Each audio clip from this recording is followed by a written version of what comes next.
And so what have you found just on the entrepreneurial side? So, you've started this company from just by yourself, and now growing it to how many people do you have?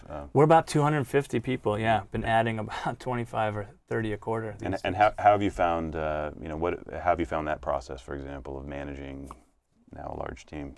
It's fun. Kiva, the problem attracts some really smart folks and really passionate, motivated folks. We're changing an industry from a static kind of old world industry into a very new way of thinking. And so that attracts all kinds of very talented, very motivated people.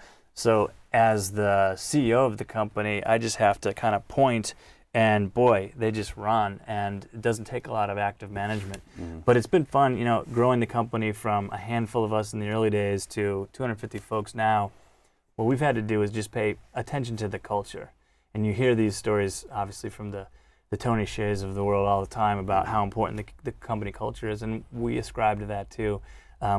We didn't try to write our culture down though for about 5 years. We took this kind of latent approach, which is go fast, have fun, build, be competitive, be successful, and then people would come in and say, "Geez, you got a great culture here," and we said, "Oh, that's interesting. What is it?" And they would start to describe it, and we realized we had created a culture of a very innovative, very friendly, very competitive culture to compete in this industry.